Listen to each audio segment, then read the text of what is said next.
하나님께서 세상에 그의 일을 행하실 때 모든 사람들에게 각각 하나님의 뜻을 알고 그 하나님의 말씀을 따라서 살아서 복받도록 섭리하셨습니다. 그것을 진리라고 말하는데, 사람들이 하나님의 말씀을 듣고 그 진리를 따라 살아야 하는데, 이 세상의 고통이 왜 오느냐?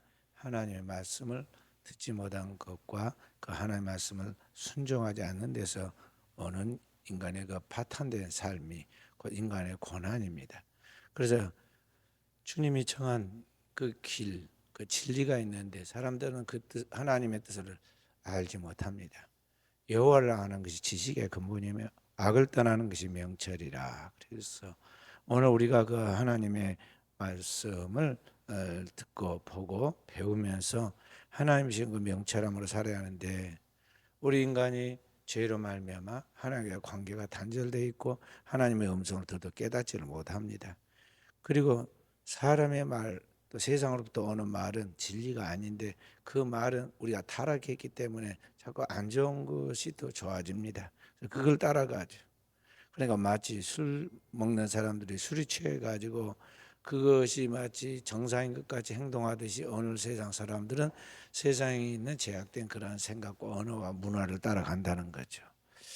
바로 이러한 가운데에서 누가 진짜 하나님의 축복을 받느냐, 오늘 그 심령이 마치 잘 돌봐서 다 갖춰져 있는 그런 옥토처럼 우리 마음에 굳어 있는 그 심령, 세상 것으로 눌려 있는 돌멩이 같은 심령, 가시의 덤불과 같은 그런 세상에 대한 집착과 애착과 욕심을 걷어내는 그러한 가운데 마치 어린아이 같은 순결하고 순수함과 진실함으로 준비되어 있는 심령, 그 옥토 같은 심령이 될 때 하나님은 그와 함께 하신다고 그랬습니다.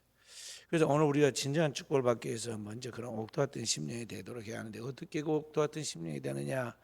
그게 진정한 회개를 통해서만, 하나님 복음의 말씀을 듣고 내가 죄인됨을 고백하고 진정한 회개를 통해서만 오늘 우리에게 하나님께서 이와 같은 새로운 심령을 주신다. 물과 성령을 거듭난 새 사람으로 새 심령을 주신다는 것을 우리 알아야겠습니다. 그래서 복음을 전할 때 사도 베드로가 거기 예루살렘에 모여 있는 맥추절에 나온 극세에 각국에 흩어져 있는 사람들에게 복음을 외칠 때 너희가 각각 회개하여 예수 그리스도의 이름으로 세례를 받고 죄 사함을 받으라. 그래야만 성령을 선물로 받으리라 그랬습니다. 그래서 오늘 우리에게 진정으로 필요한 것은 이 나를 돌아보고 내가 얼마나 죄인된가를 깨닫고 회개하는, 여기에서부터 신앙의 진정한 출발, 하나님의 축복이 열리기 시작한다는 것이죠. 주님은 복음을 전할 때 더 압축해서 한마디로 뭐라냐, 회개하라 천국이 가까웠느니라 그랬습니다. 하나님의 나라, 그 하나님의 천국은 어떻게 이루어지느냐? 진정한 회개하는 자에게 회개를 통해서 그 문이 열리고 하나님의 축복이 주어진다는 것이죠. 그래서 오늘 우리는 진정한 회개가 이루어져야 돼요. 내가 얼마나 심각하고 큰 문제인 죄인이고 죄투성인 걸 알아야 한다는 거죠. 그런데 우리는 얼마나 심각한 죄로 찌들어 있는, 죄에 중독되어 있는, 죄로 말미암아 태어나서 죄로 죽을 수밖에 없는 존재인지 자기가 죄인 된 것을 도무지 인정하지 못해요. 그리고 보지도 못하고. 그래서 우리는 자기 성질에 자기가 죽잖아요. 그래서 다른 사람들이 나에게 무조건 틀려도 맞다고 그래하고 잘못된 것도 좋다고 그래하고, 내가 죄를 짓고 와도 무조건 잘했다고 그래야지, 조금만 나에게 대해서 그래서 바른 말을 한다, 지적을 한다 그러면요, 하늘이 낮다고 막 뛰고 우리가 어찌할 줄 몰라요. 그래서 그 죄성을 어떻게 해야 돼요? 사람들은 무조건 달래기만 해야 하고 비유맞지만 해야 하고 알아도 모른 척하고 넘어가야 합니다. 그러니까 결국에 어떻게 하냐, 작은 매를 맞고 빨리 돌이켜야 하는데, 다시 말해서 어린아이들이 엄마 아빠를 통해서 수시로 간섭을 당하고 때로는 회초리를 맞고 그래야 하는데, 무조건 잘했다 그렇게 하다 보니까 아이가 버리듯이 오늘 인생들이 자신의 죄인됨을 깨닫지 못하고 자꾸 거기에 덮고 넘어가니까 인간이 자신이 죄인이 아니라 왕인 줄 알고 자기가 하나님인 줄 알고 자기 마음대로 인생을 살아. 그래서 결과는 어떻게 되느냐? 큰 매를 맞게 돼요. 하나님의 매는 무서워. 자, 보세요. 이스라엘 백성들을 하나님께 저 애굽에다 팔아서 430년 동안 이방의 짓밟혀서 노예 생활을 했어요. 하나님 말씀을 불신하고 불순종하고 자꾸 제 고집대로 사니까 하나님이 그 백성들을 저 바벨론의 포로가 되기 위해서 70년 동안 혹독하게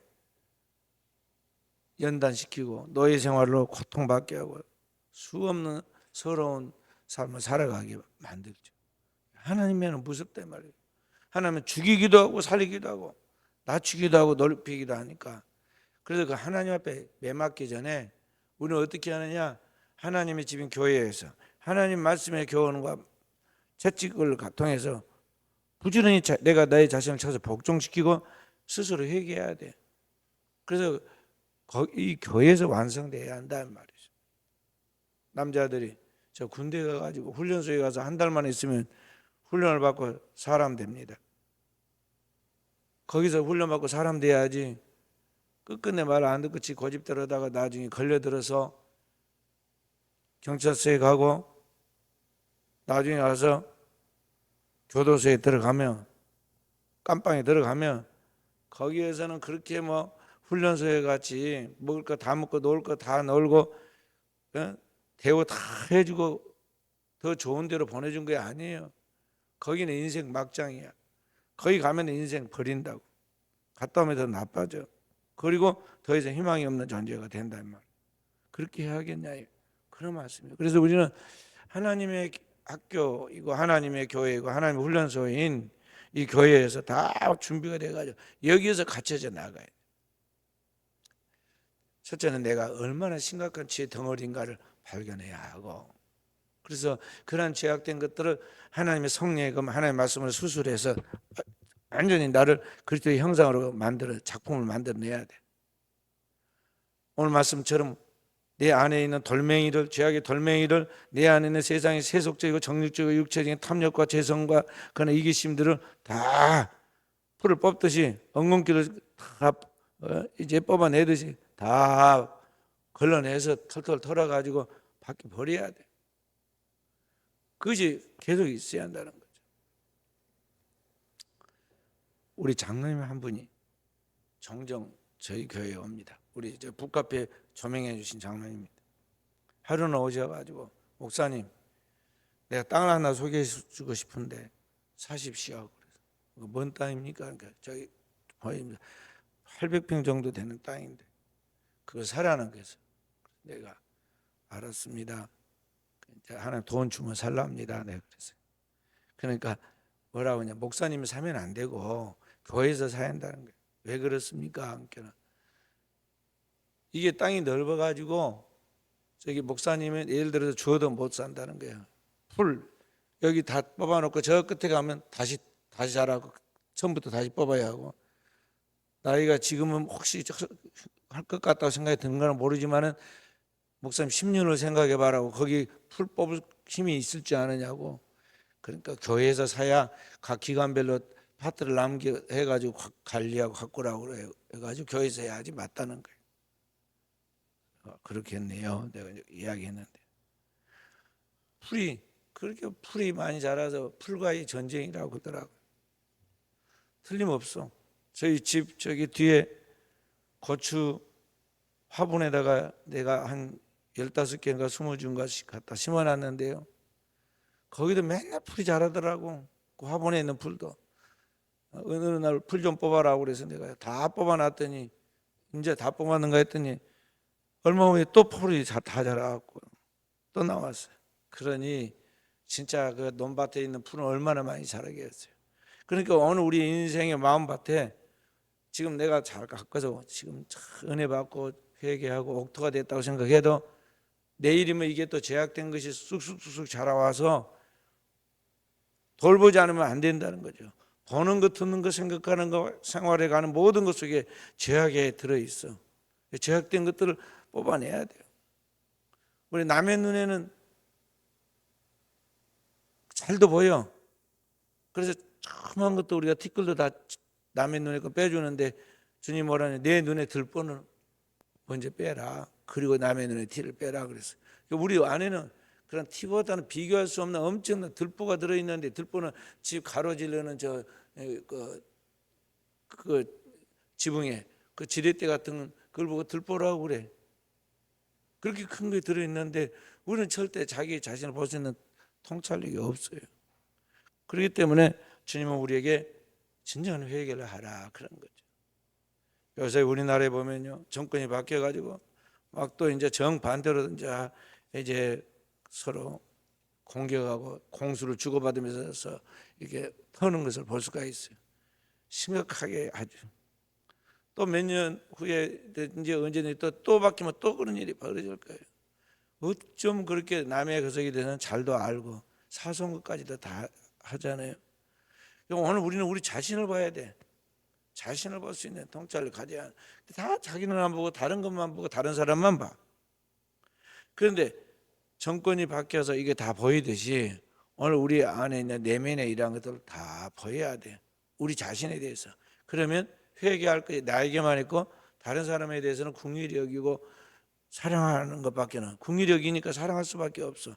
그밖에는 없다는 것을 우리가 알 수가 있다는 거죠. 우리 조선 왕조의 7대 왕이 누구예요? 7대 왕이 누구야? 태, 정, 태, 세, 문, 단, 세. 그럼 누구야? 세가. 세조야. 세조. 세조가 누구냐 하면 수양대군이라는 사람이었어요. 이 수양대군이 조선시대 수양대군으로 불렸던 사람이 있는 조선 7대 왕인데, 이 사람이 어떻게 왕이 됐느냐? 한명이라는 사람이 있었는데, 이 굉장히 머리가 샤프하고 또 이제 그 권모술수가 강한 그런 사람이 있었어요. 조선시대 제갈공명이라 불렸던 사람인데, 그 사람은 7달 만에 태어나서 칠삭동이라고 불렀어. 이 한명희가 그를 도와가지고 계유정난을 일으켜서 그렇게 해서 왕이 됩니다. 왕이 될 때 그냥 왕이 된 것이 아니라 이 수양대군과 같은 그런 형제들이었던 양평대군, 금성대군은 있었는데 다 죽여버리고 자기가 왕이 돼요. 그런데 죽일 때 그 형제들만 죽인 것이 아니라 세종대왕의 손자였던 그의 조카 단종까지 죽여요. 그리고 그 당시에 뛰어난 그러한 장군이었던 명신하였던 김종서 장군이라는 사람까지 다 죽여버려요. 그래서 자기 눈에 거슬리고 자기한테 바른 말하는 사람은 다 죽입니다. 세조를 왕으로 만든 한명희는 그 권세를 누리려고 자기의 두 딸을 이 세조에게 시집을 보냅니다. 왕비로 밀어 넣었어요. 그런데 결국에는 거기에서 후손이 하나도 안 태어납니다. 자식 하나 두지 못하고 그런 상태에서 자기도 그 꽤 많은 한명희도 단명이에요. 그리고 자손이 다 자식이 죽어서 자손이 절손됩니다. 그렇게 왕을 만들고 뛰어난 권세를 누릴 줄 알았더니 그 가문이 멸문지화를 당해요. 뿐만 아니에요. 여기 세조의 손자가 누구냐면 연산군이에요. 연산군이 나중에 가만히 역사를 보니까 자기 아버지를 해하고 죽이는 그 사람이 누군가 하고 봤더니 한명이야. 죽어버렸어. 어떻게 해야겠어요? 죽은 무덤을 파가지고 송장을 끄집어내서 막 거기 계속 그 칼로 난도질을 해서 부관 참시라고 그래요. 참시를 해서. 그 인간의 마음속에 있는 그 권력에 대한 탐욕, 이런 것들이 보여주는 이야기인데요. 세계 역사에 보면 그런 일이 항상 있었어요. 우리나라만 있는 게 아니라 세계 역사에 있는데 내가 지금 우리나라의 역사만 잠깐 한 단면을 이야기한 거예요. 수양대군이 왕위를 찬탈해서 세조라는 이름으로 이제 새로운 왕조를 열어서 등극하자 그의 딸이, 착한 딸이 자기 아버지에게 울면서 간청했어요. 자기 아버지한테. 그러니까 세종대왕의 손자니까 말이에요. 여기에는 자기 같은 형제빨 되잖아요. 그러니까 그 어린 아이를 죽이지 말라고 자기 아버지한테 사정을 하면 아버지 어린 단종이 가엾지도 않으세요? 그러면서 죽이지 말라고 사정을 합니다. 단종은 출산 이틀 만에 어머니 현덕 왕후가 죽고 그가 6살 될 때는 할머니 소연 왕후가 죽고 10살이 되어서는 할아버지 세종대왕이 죽고 그가 12살 될 때는 자기 아버지 단종의 아버지 문종대왕을 잃었어요. 그는 이 불쌍한 아기를 죽이면 되겠느냐고 제발 죽이지 말라고 그 딸이 자기 아버지 그 세조에게 이야기를 합니다. 그리고 제발 나라의 좋은 일꾼들이 이 충신들을 절대 가혹한 짓을 하지 말라고 김정서 죽인 걸 보고 그런 거예요. 하지 말라고 계속 이야기를 합니다. 그러니까 이 세조가 이 평상에 귀엽게 할 때는 예쁜 딸이지만은요 바른 말을 계속 하니까 듣기 싫었어요. 계속 그게 그러지 말라고 그러니까요 머리 끝까지 화가 나가지고 자기 딸에게 사약을 내래. 그래서 딸에게 사약을 선고하니까요 그 이야기를 듣고 그 딸의 어머니 정현왕후가 긴급하게 조치를 내립니다. 그래서 이 왕궁에 있는 그 궁녀 하나만 딱 붙여가지고 밤에 도주를 시킵니다. 대궐 밖으로 빼돌리죠. 그 수양대군이 뒤를 캐지 않았어요. 금방 찾아낼 수 있겠지만 그렇게까지 하지 않았습니다. 그 후에 세조가 어떻게 됐느냐? 꿈에 단종의 어머니였던 현덕왕후가 그의 꿈에 나타납니다. 세조의 꿈에. 그리고는 꿈에 그에게 말하길 내 놈이 내 아들을 잡아 죽였으니 나도 네 아들의 목숨을 가져가겠다. 저주를 하고 그의 얼굴에다 침을 뱉어버립니다. 그리고 사라져 꿈이에요. 근데 그게 꿈으로 끝나지 않고 꿈에 저주하고 그의 얼굴에 침을 뱉던 그 침 맞은 자리가 거기에 피부병이 생겨가지고 온몸으로 번집니다.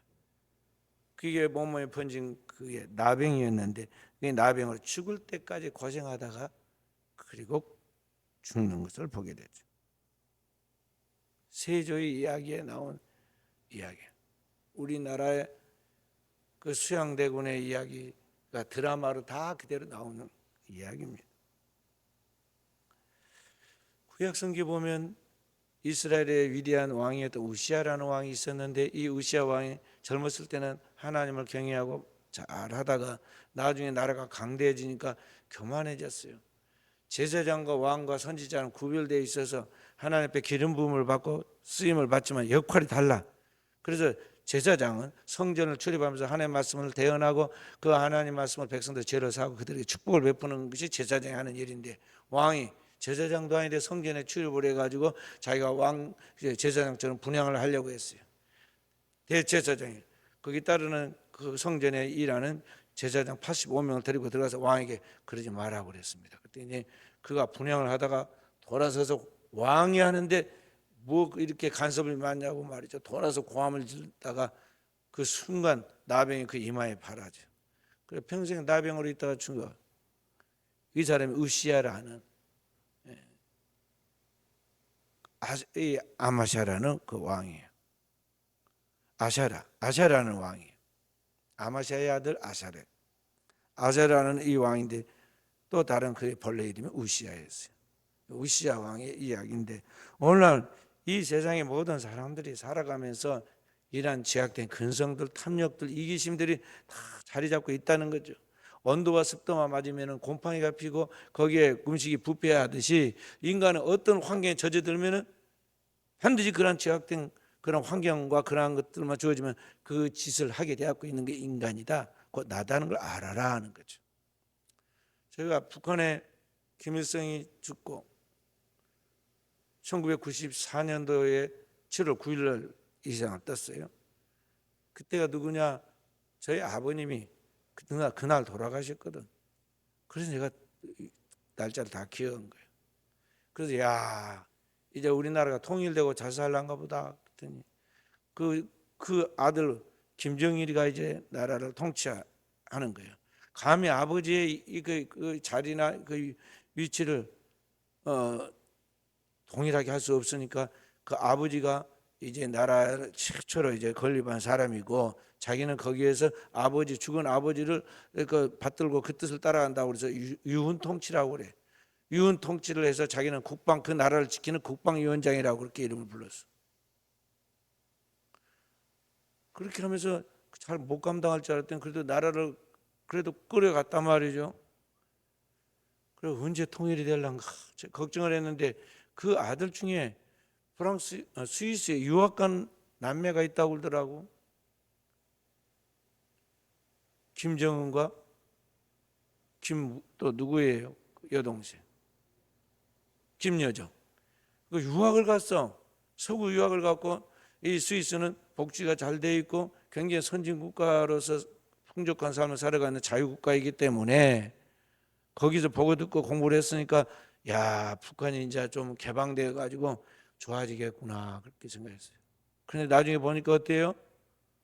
딱 들어와가지고 북한에 들어와서 하는 걸 보니까요, 자기 아버지나 할아버지 이상가요. 이 북한이라는 이 공산주의 국가의 체제와 그 권력에 거기에 들어가서 거기에 이제 도취되고 거기에 중독되면 그 이상으로 발전해 간다는 것을 보여주고 있는 거죠. 그래서 자기의 고모부도 처형시켜버리고 자기의 이복 형도 죽여버리고, 세상에 그에게 조금이라도 정직하고 바른 말을 통해서 그렇게 하면 안 된다고 말하는 사람은 다 죽이잖아요. 근데 그 사람 이야기만이 아니다는 거죠. 인간은 누구나 다 죄악된 환경과 문화 속에서 자기가 그런 위치에 서거나 그런 일을 갖게 되면 똑같은 짓을 저지를 수 있는 그런 죄성을 가진 존재가 누구냐? 인간이다. 그럼 인간에게는 그래서 단 1%의 선함도 없는 전적으로 부패한 타락한 죄인이다. 성경은 의인은 없나니 하나도 없도다 그랬잖아요. 모든 사람의 죄를 보면 하나님 영광에 이르지 못한다고 이야기했어요.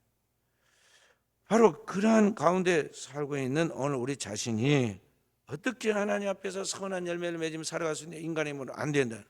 배워도 안 되고 종교의 수양으로도 안 되고 도덕과 윤리의 철학을 공부해도 안 되는 거예요. 안 되는 거예요. 어떻게 하면 되느냐?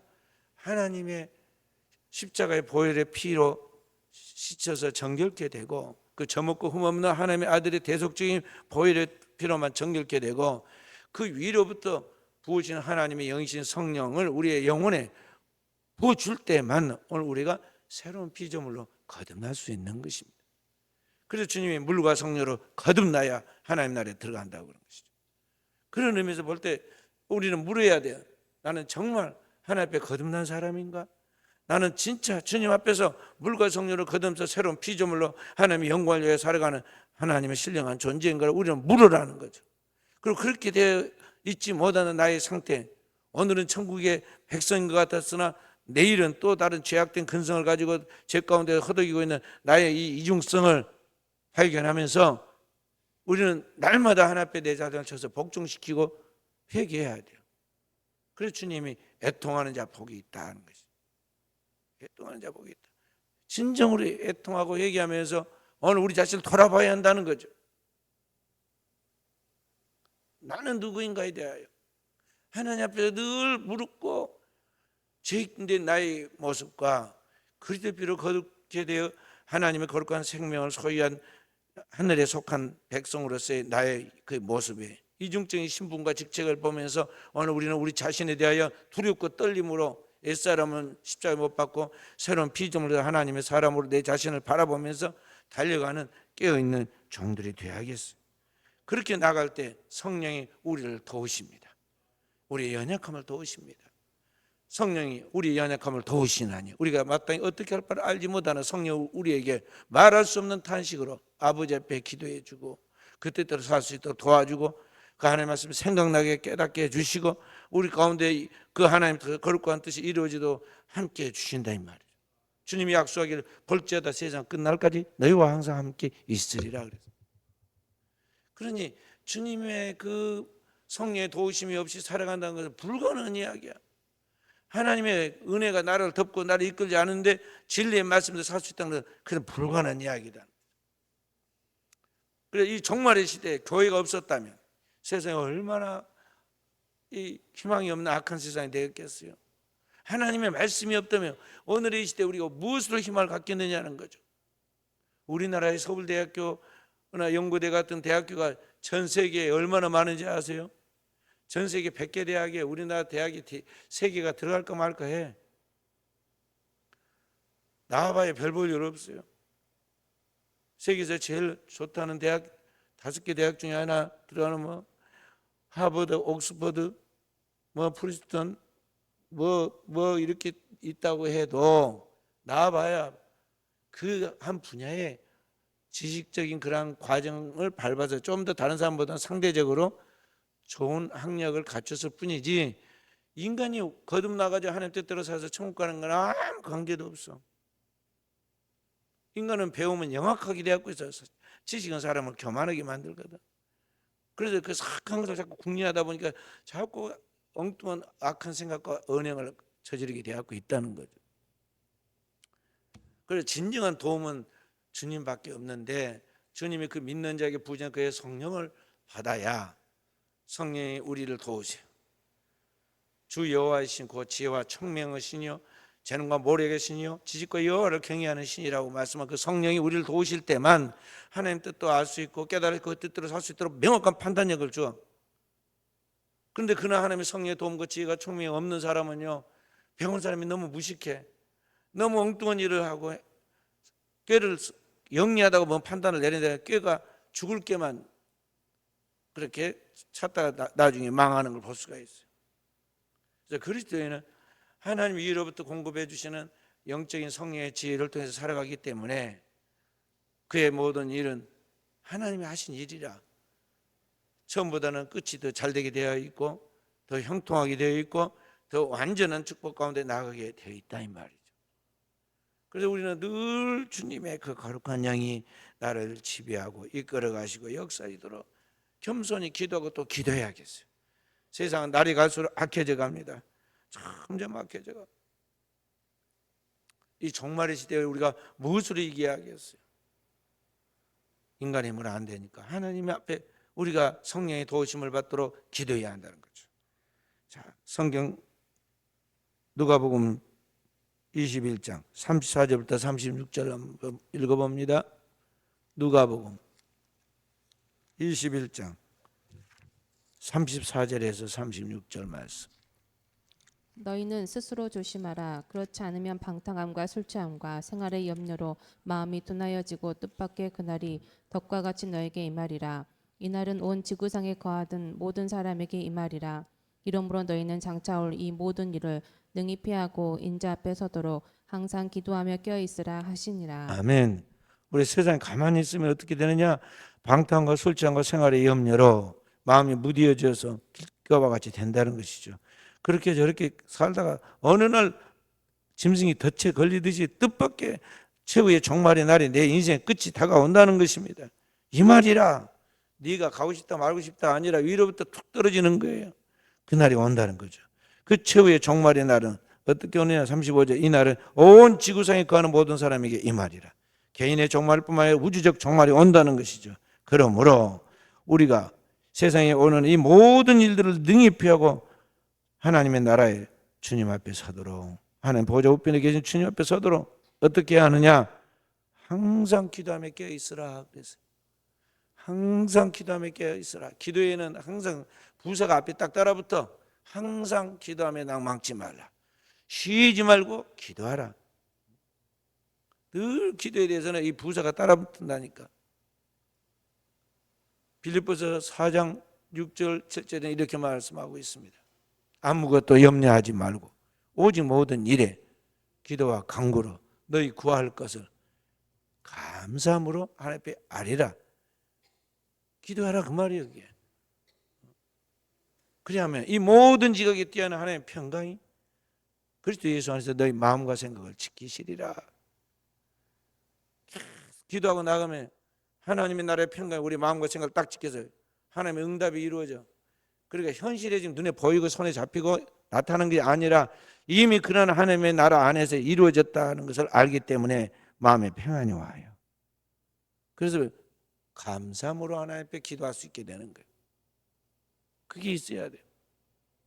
힘들면 힘들어서 교회도 못 가고 힘들어서 기도 못 하겠어. 그게 아니에요. 힘드니까 교회 와서 힘드니까 기도해야 돼. 힘드니까.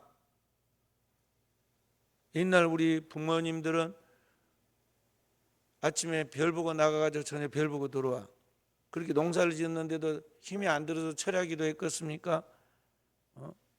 밤 예배 드렸겠어요? 그렇게 고생하고도 밤 예배 드리고 나오고 철야기도를 말할 것도 없고 말이야. 그랬어요. 그래서 철야기도가 있어. 지금은 철야기도가 아니라 말이에요. 초저녁 기도하다가 말아. 그것이. 그것도 흥교회 있고 하지 않은 교회도 있어. 새벽 기도는 어디 시장에 갔는지 다 팔아먹고 말이죠. 요새 이제 한국 교회가 새벽 기도가 이제 거의 안 드리고 있어요. 이게 큰 일이야. 항상 기도함에 깨어 있으라 그랬는데, 그래야 하나님 평강의 마음과 생각을 지키신다. 진짜 불안한 마음이 있고 힘든 일이 있고 괴로울 때 하나님 앞에 가서 기도해야 해요. 빠르면은 10분 만에 올 수도 있고 30분 만에 올 수도 있고 2시간 만에 올 수도 있고, 그러니까 평강이 올 때까지 기도해야 돼. 그래 딱 평강이 오면은 벌떡 일어나서 찬양하고 가면 돼요. 눈에 없어도 손에 안 잡혀도 괜찮아. 이미 그 하나님 나라 이루어진 것이기 때문에 땅에서 이루어지게 되었고 있어. 근데 그 은혜의 세계를 맛보고 그 길을 걸어야 한대. 언제나 그 수준에 우리 교인들이 다 도달할까? 기도하면 말이 없어져.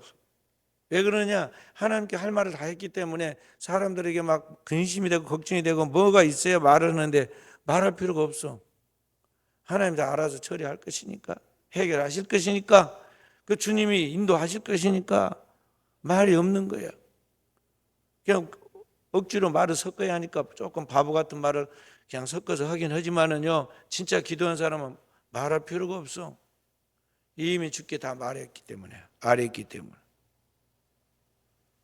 근데 하나님 앞에서 기도를 안 한 사람은요, 그렇게 신나게 이야기를 하고 떠들고 막 온 세상에 자기 혼자 있는 것 같이 떠들다가도요, 기도 시간만 되면 소리가 조용해.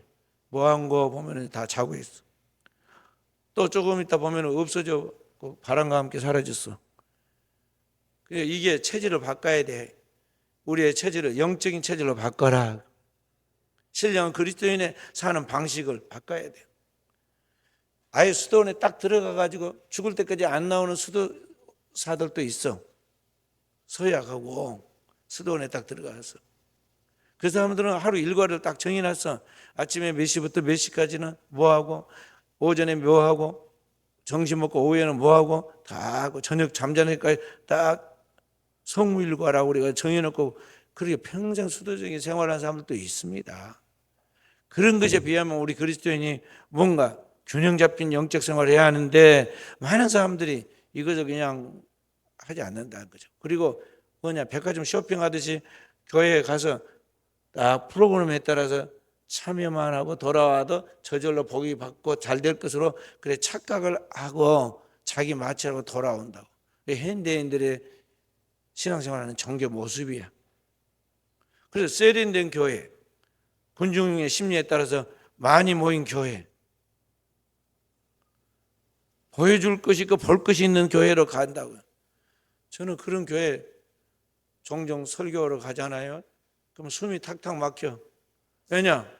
아니 내가 가서 지금 예배 준비해가지고 기도해야겠는데 미리 가서 강단에서 1시간 전부터 기도하잖아요. 기도해야겠는데 목사님 2시 예배니까요 1시 반까지 오셔가지고 차 한잔 마시고 그러고 가십시다.